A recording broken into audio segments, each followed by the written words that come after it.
Vast weaves a deal. The vast crypto spectrum. HPE decides to go its own way. Red Hat makes some updates to OpenShift. AWS is under the sea.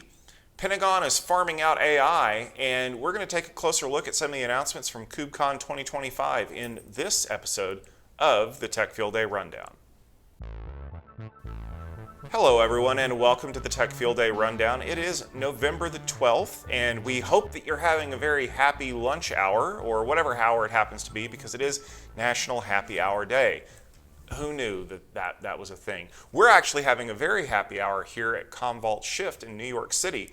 It's a lovely blustery day, just basically like it always is. And joining me, of course, is my co-host for this episode, Stephen. Stephen, it's good to see you again. It is nice to be here. I haven't been on the rundown in a while.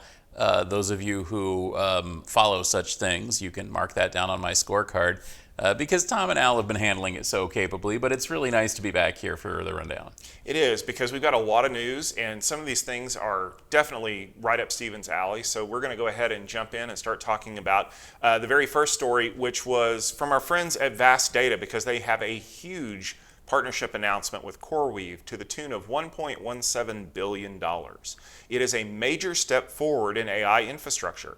The multi-year deal makes CoreWeave Vast's largest customer and expands the use of Vast's AI operating system, which unifies storage, caching, and data services to support large-scale GPU clusters. As AI workloads grow, this agreement shows that fast, reliable storage is becoming just as important as any of the compute power. Experts now expect storage to make up between 3 and 5% of total AI infrastructure spending, which is signaling its importance in the Gen AI era. Stephen, you are intimately familiar with Vast Data, and as AI continues to grow, how does this deal help Vast Data position itself in the industry? Well, obviously, by having Vast sign such a major customer, such a critical one for AI, it gives them a real leg up in terms not just of being part of the AI infrastructure space, but in sort of cementing their future in that space as well, because essentially they instantly become one of the most important components of the stack. I expect that this will be this will continue to be an accelerator for Vast Data's growth. And frankly, just on the face of it, it's nice to have such a big customer. The flip side of, I suppose, is that it makes Vast even more reliant on the AI infrastructure world and on CoreWeave specifically. But I guess there's worse partners to connect yourself to. And frankly, if the checks are cashing, the money's flowing, sounds like a good move for them. One of the things that caught my eye of this announcement, though, is that it's not just Vast supplying storage to support CoreWeave. It's that they're going to be using some of the special features of the Vast platform for this. Now, way back when Vast announced that they were going to be more than storage, and they said that they were going to have data, they were going to have a event broker that they could use to support applications with structured data.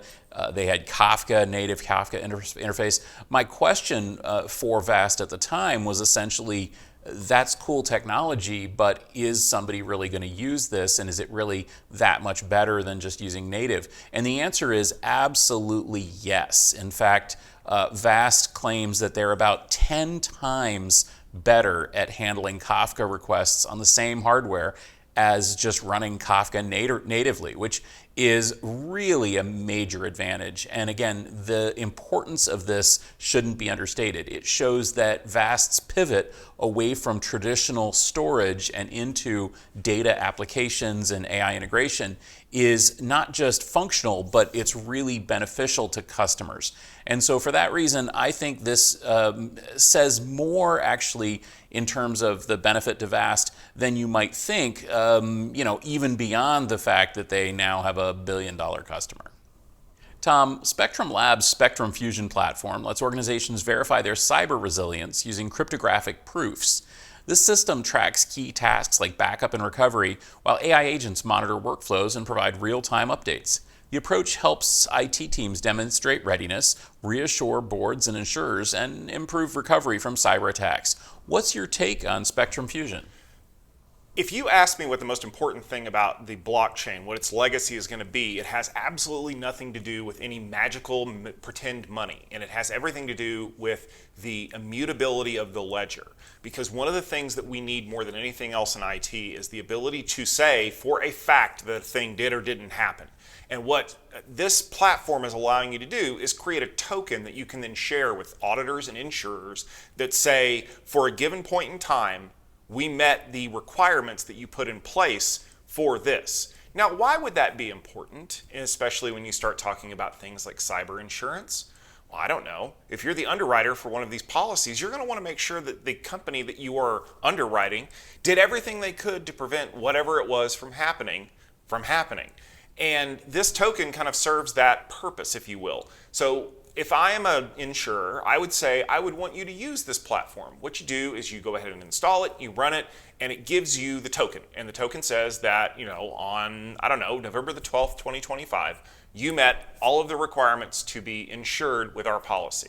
And then 2 weeks from now, someone comes out with this massive 0 day that nobody could have foreseen and violates all of your security policies. Well, as an insurer, I know that at that point in time, you met what I needed for this. That's an easy claim to file, right? And in fact, that's one of the things that their AI agents will allow you to do is file that claim automatically. If you've ever worked in insurance or you've ever had to deal with insurance, you know how big of a deal that can be. But it also allows you to define what things you are going to be running these token proofs against. It's not just do we have a firewall. It's not just do we have separation of policy. It is, are the backups working? Have they been tested? All of these other things that I would want my system to be able to prove beyond a shadow of a doubt that you're capable of doing. Because that way, everybody knows. And because they can be shared, because they can be rerun at any time, they help provide that proof. And this just leads to more resilient platforms. That's really what we want. Insurance is there when the resilience fails, but if we can prove that it was resilient at some point in the past, then we know the gaps that we need to address and cover so that everything works out well. So I'm kind of happy to see this. I'm also kind of happy to see a solution that involves using cryptography that isn't about monopoly money. Stephen, we had news this week that HP is going to stop selling Qumulo, Scality, and WEKA software by March of 2026 to focus on its own storage platforms like Alletra, StoreOnce, Zerto, and GreenLake. The change simplifies HPE's portfolio and strengthens its in-house offerings. Scality and WEKA will continue working with HPE through channel partnerships, though the move might impact their sales. And we know that HPE has been working really hard lately to kind of simplify their offerings because they do offer quite a few things to their customers. What does this move signal for the industry? Well, maybe a little less than you might think. Fundamentally, HPE has always been a good partner for many companies in the industry, including, of course, companies like Scality, Qumulo, and WEKA. In fact, I believe that Scality and HPE really sort of blazed a trail there. I think that HPE must have been Scality's first major OEM, their major channel, and frankly helped build that company. Similarly, WEKA has had just tremendous success in the AI space. Qumulo has a long history of developing great products as well.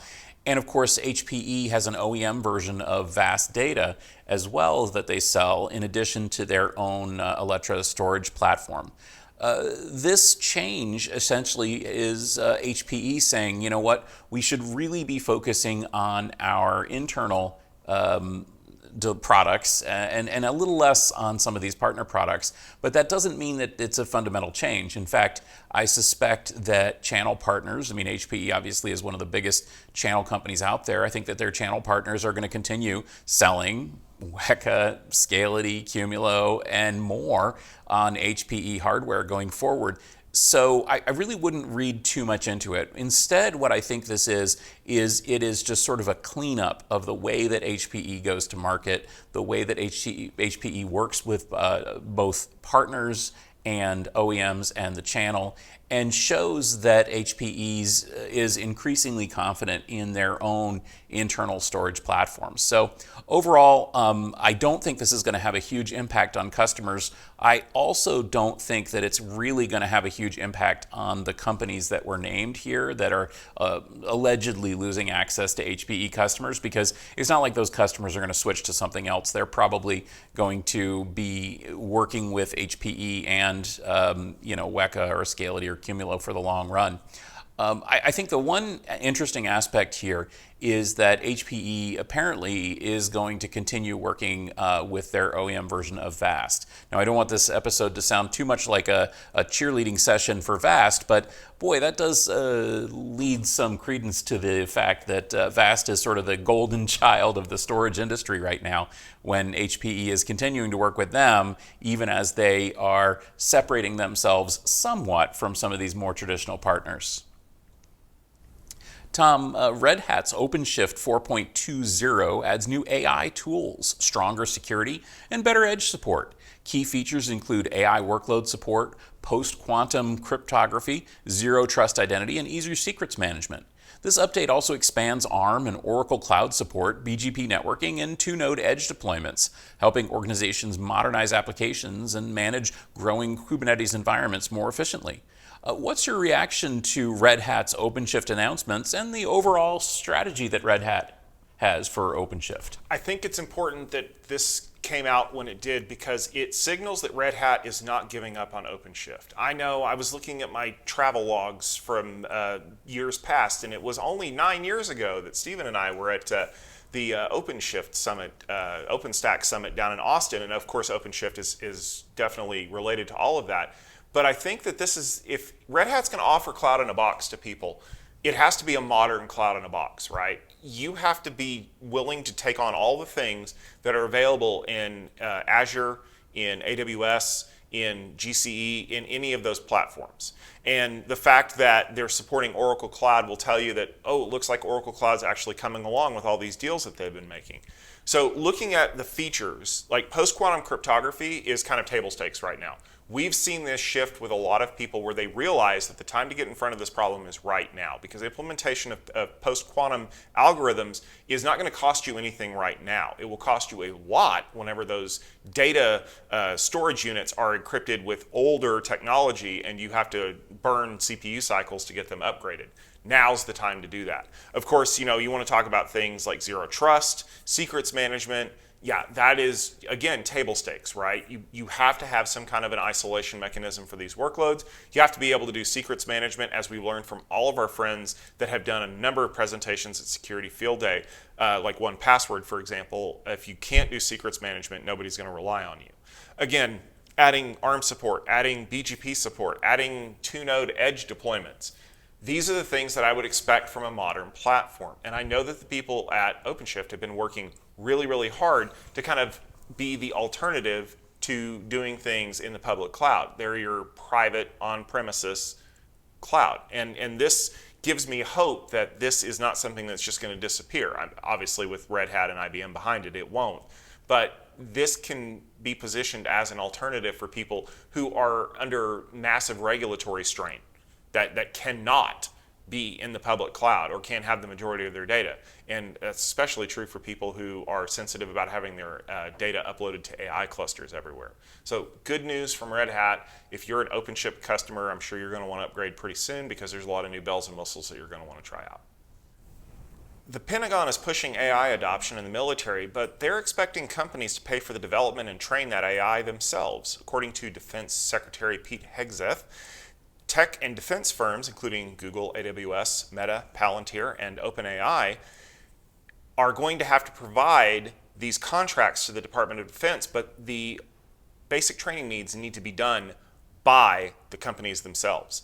The focus, of course, is on fast acquisition using commercial technologies and deploying AI in things like drones, autonomous vessels, and other systems. The companies are supporting the effort, but experts are warning that they're going to have to balance speed with quality and, of course, shareholder expectations. Stephen, do you think that the Defense Department is on the right track here, making the companies do all that training themselves, or should the Defense Department pony up if they expect the models to be trained? Well, I think that this is a little scary to think about. You don't necessarily want ChatGPT deciding whether to shoot you or not, or at least I wouldn't want that. But on the flip side, I think that this is more about trying to figure out how we can leverage commercial technologies, as you said, for military applications, and less about giving Claude a gun. That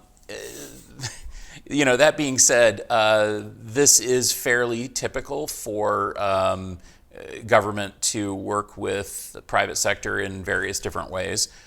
Typically, when the government has a job that needs to be done that's specialized, that the private sector can't have anticipated, they do support that in many ways, including paying for development, or building it on a cost-plus basis so that the private sector can meet the needs of the military that are usually dramatically different than civilians.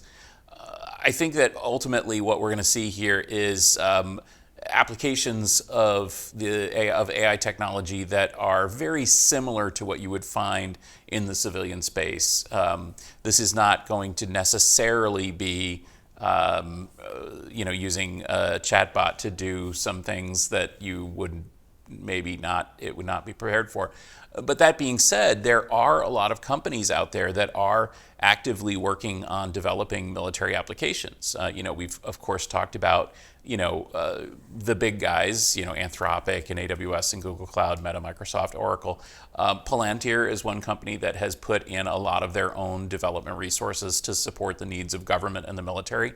And of course, there are others. Specialized companies that are developing drone technologies. I was talking to somebody who works with one of them in Ukraine recently, and they are doing just remarkable things with AI and drones. Terrifying, but remarkable things with the drones in Ukraine using AI technology. And I imagine that that's pretty attractive to the US government as well. So really, I think that what this means is the US wants to be able to leverage AI as quickly as possible in as many places as possible. And hopefully they will approach it in a way that is at least technically going to result in a usable and not Skynet type product. Tom, Amazon Web Services has announced Fastnet, its first fully owned transatlantic subsea cable. It links Maryland to Cork County, Ireland. It's set to go live in 2028, and it will deliver 320 terabits per second of bandwidth, which is enough to stream 12 million HD movies, which apparently is our metric for bandwidth now. This strengthens AWS's global network and supports growing cloud and AI workloads. The 4,000-mile cable adds redundancy as well outside of traditional routes, improving resilience against outages or damage.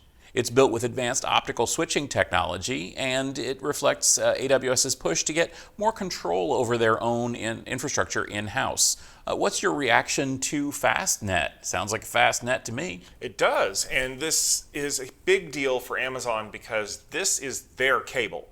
They are not renting it from anybody else. They own this thing from Maryland to the island of Fastnet, where there is a lighthouse and assuming some other things that are kind of awesome. I don't know if they're going to put the data center in the lighthouse, though. It's kind of a cool coincidence that the island is called Fastnet. Isn't it? Like, it's almost like they did that on purpose. Here's the thing that I worry about with Amazon, though. One of the reasons why you don't see a whole lot of privately owned undersea cables is because they're hideously expensive. I did not notice in the article, did Jeff Bezos get a Navy? Because he's going to need one in order to lay this cable. It's 4,000 miles long. That is several meters from my back of the envelope math. But what's really important is the fact that it's going to be armored, right? Like, you have to armor this thing to avoid rogue navies from dragging their anchors on the seafloor and taking it out, or who knows what else. But that is not a cheap process, and you're going to have to lay all that cable. I'm sure if they started now, they'll probably be done in like 3 years. When it opens up, Amazon's going to have all of this massive bandwidth to still make people use US East 1 as the default instance.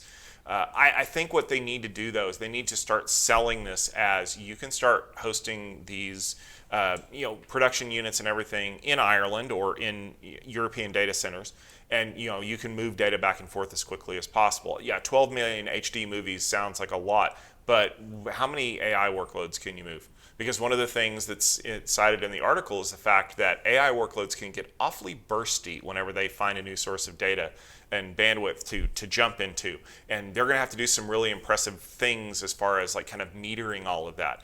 I'm curious to see if this is an investment that pays off. Of course, if I had Jeff Bezos' money, I have to do something other than launching celebrity singers into space on rockets. This is probably something a little more pragmatic that Andy Jassy is really going to appreciate because it's going to increase AWS's bottom line overall. All right. We had a couple of stories we wanted to take a closer look at because this week is KubeCon. It's in Atlanta, so we hope that you're all enjoying some peaches and Braves baseball. But there's been a lot of announcements that have come out of KubeCon that we're definitely going to want to check out. The first is that the Cloud Native Computing Foundation, CNCF, has introduced the Certified Kubernetes AI Conformance program to standardize how AI and ML workloads are going to be running on Kubernetes clusters. The program ensures workloads are portable across different environments, including hybrid and sovereign clouds, backed by companies like everybody's favorites, Google, Microsoft, Oracle, Broadcom, and Red Hat. It aims to prevent platform lock-in and simplify large-scale deployments. With AI workloads increasingly managed by centralized IT teams, the initiative supports the magic word interoperability, scalability, and efficiency through deployment across Kubernetes ecosystems. Stephen, do you think that the CNCF has enough clout to standardize how we deploy AI on Kubernetes? Well, I think they have enough clout to standardize how we deploy AI on Kubernetes. I'm not sure they have enough clout to standardize how we deploy AI. And I think that that's an interesting and important distinction to make. Essentially, AI applications often run on dedicated platforms that have no Kubernetes in sight. Some of them do, some of them don't. When they do have Kubernetes, many of them have that somewhat hidden from the implementation, from the higher level details. Some of them allow the customers to see the fact that it's that all that's running. I think that ultimately what this is it's a reaction by the CNCF to the fact that one of the most important new workloads is not necessarily Kubernetes native. And the companies that you mentioned all have bet big on Kubernetes as the future of infrastructure. And so they want to make sure that they're ready for that when it comes to AI applications. So if you were cynical and if CNCF was a corporate entity, you might say, well, this is just a ploy for them to maintain relevance. But CNCF is not a corporate entity. In fact, CNCF is a pretty remarkable industry collaboration. And I feel that, in fact, this is not a cynical approach. I feel that this is an example of a need within the industry for a portable way to run AI workloads. It's a need or a desire within the industry to have AI and cloud share similar infrastructure. And ultimately, I think it's good for the industry, and it's the sort of thing that CNCF ought to be doing. Hi, it's me, cynic. But not for the cynic. reason that you're thinking. I'm actually cynical in the opposite direction because I love that CNCF has decided to do this. They're like, we are essentially the stewards of Kubernetes. We need to keep Kubernetes relevant because, well, it's basically the cloud right now. If you're running something in the cloud, it's probably running on Kubernetes. The problem is that they see where the future is headed, and the future is crashing through the streets like a bull in a china shop because AI doesn't care. It doesn't care about frameworks. It doesn't care about platforms. All it cares about is consume more power, more RAM, more storage, and that doesn't play well with things that have frameworks around them because there's a way that we do stuff. And I think that CNCF is basically saying, if you're going to use Kubernetes to do AI, you've got to make it play well with everything else so that it doesn't just basically act like a swarm of locusts and consume everything in sight. I wonder, though, if the companies that they are targeting with this, everybody's favorites, Amazon, Microsoft, Google, Oracle, are going to play well with that, knowing that if they make CNCF mad, they might lose future input into the way that Kubernetes works. Because I got news for you, folks. AI isn't the only workload out there. There are a lot of things that are still going to be running on containers long after whatever the new hot thing in AI is put out to pasture. So if I were the companies, and I know you're watching this, Larry Ellison, Pichar, Andy Jassy, all of my friends, don't make CNCF mad. Play nice. You can still have access to all the RAM you can get your hands on. Just go with it a little bit. Here's another announcement from KubeCon 2025, and it's from our friends over at ARM because they highlighted their Neoverse platform and Google Cloud's new Axion N4A VMs, which are enabling energy-efficient, scalable AI and cloud workloads on, wait for it, Kubernetes. Collaborations with CNCF partners like Harbor OPA, Kedify, and AuthZed help developers build secure, portable, cost-effective cloud-native systems from edge to cloud. The focus is on smarter, more sustainable architectures for modern applications. So we just talked about CNCF putting all this framework in place for Kubernetes, and now we have ARM saying, guess what, folks, we're ready to adopt it. Think this is a good move for ARM? Oh, yeah. ARM has obviously come to dominate mobile computing. They are taking a serious stab at dominating desktop and client computing as well. There are an awful lot of ARM devices in the edge network, and frankly, they are heading to the data center and AI as well with this platform. ARM is very, very smart to recognize that the thing that keeps people from selecting different hardware platforms is often not hardware, but software. I mean, the hardware has to be good enough, but the software also has to meet the needs of developers and of end users. And that's exactly what ARM is doing here. Essentially, they are working with the industry in a productive way to make sure that everybody can use their platform, and that leads people naturally to want to use that platform. Now, another aspect of this, of course, is the announcement that by Google that they're going to be having their new Axion N4A cloud VMs built on the Neoverse platform. We have seen the proliferation of ARM-based instances in the cloud, but generally those haven't had the impact that we might have thought they would. I think one of the reasons for that is because customers honestly don't really care about performance per watt. They just care about performance per dollar. And to this point, that has been a bit of a stumbling point. It sort of blunted the impact of ARM cores in the cloud. But if ARM can do more than the competing x86-based platforms in areas like AI inferencing or other areas, if they can deliver the goods at less money, I think that could be something that could be exciting to customers, especially if it just works. And that's the challenge. I think it is too. And I love that ARM is embracing this because, like you said, the optics around reduced cost per watt, per whatever, don't really matter.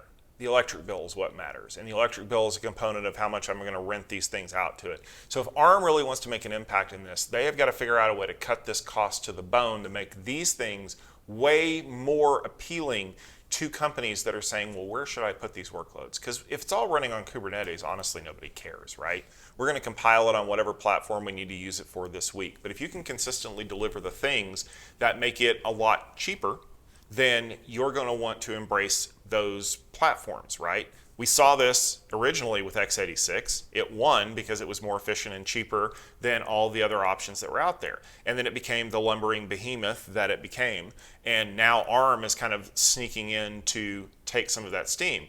And if you don't believe me, look around your desk and realize that with maybe one exception, everything you're running is running on an ARM core, whether it's your mobile device, your tablet, your laptop. And even if you have one of those x86 laptops that's running a Redmond operating system, there's probably an ARM core in it that's doing a lot of AI offload. So ARM is kind of the way that we're looking at this. And I quote everyone's favorite 1995 seminal movie, Hackers, RISC architecture really did change everything, and it appears to be poised to take over the world. Congratulations, Angelina Jolie and Johnny Lee Miller. You live in our hearts forever. One more thing I want to mention here at the end, Tom, is we are at KubeCon with Tech Field Day this week. That's one reason that we're recording these things at a different time of day. But the other reason is because you and I are not at KubeCon. We are here at Commvault Shift in New York City this week. Commvault's announcements, unfortunately, are embargoed past the date that we are going to be releasing this episode. So I want to give a shout out to Commvault. Thank you for hosting us, and I promise we will cover your stuff next week. Next week is also the day, on Wednesday, that Commvault's going to be live streaming their, or not live streaming, but streaming their announcements from Shift, and we're going to be doing a live blog of those announcements on the Tech Field Day website. So we are very excited to be here at Commvault Shift this week, but we are not covering it on the rundown this week, but we will cover it next week. We take embargoes seriously. Mm-hmm.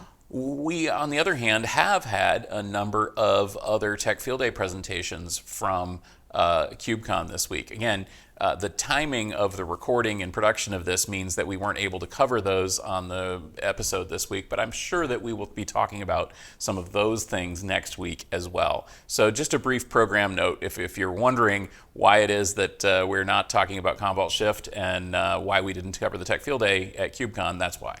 Yeah, and make sure you tune in for that live blog on the 19th, because I'll be sharing my thoughts about all this cool stuff that I know about that I can't tell you about yet, but trust me, you're going to want to tune in.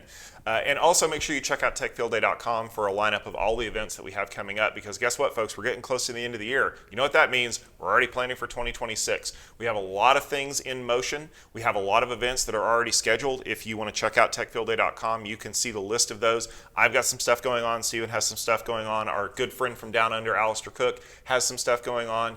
Find the event that works the best for you and put it on your calendar so you don't miss out on that opportunity. Just like we know that you have a reminder to tune in to watch the Tech Field Day Rundown every Wednesday. We love making these episodes for you. We love finding all the cool news that we want to share with you, and then we post it to YouTube. Or, maybe your favorite podcast application of choice. There's a lot of input that's been going into Apple Podcast, Overcast recently, and we love to hear all about it, but we want you to tell everybody else what we do here. That means leaving us a rating and a review. All the stars, all of the thumbs up, tell people how cool we are. Because if you do that, then we get put in front of more people who love to hear about the ins and outs of enterprise tech news. That's an underserved market, and I think we're doing most of the serving there. Don't forget, though, that Steven and I also have a lot of other things going on with other Futurum Group properties. I have a podcast that's related to Security Boulevard. We just released a new episode with my friend Ed Whedon. You are a regular guest on TechStrong Gang, along with my good friend Alan, who's a co-host on Security Boulevard. And we just launched an AI podcast with Futurum and TechStrong as well. So look for utilizing AI in your favorite podcast application. It's me, Nick Patience, Olivier Blanchard, Mike Vizard, etc., talking about AI in a similar vein to your Security Boulevard podcast. Absolutely. We're going to be back next Wednesday with all the news that was in the IT week that we just finished up, and we'll be talking about Commvault Shift as well. Make sure that you tune in. But for myself, for Stephen Foskett, for Matt Garvin, who's been hanging out in the back making sure all the cameras are straight and all the audio levels are recording properly, thank you very much, and we'll see you next week. He's really here. Stop poking He's really me. here. We're in the same room.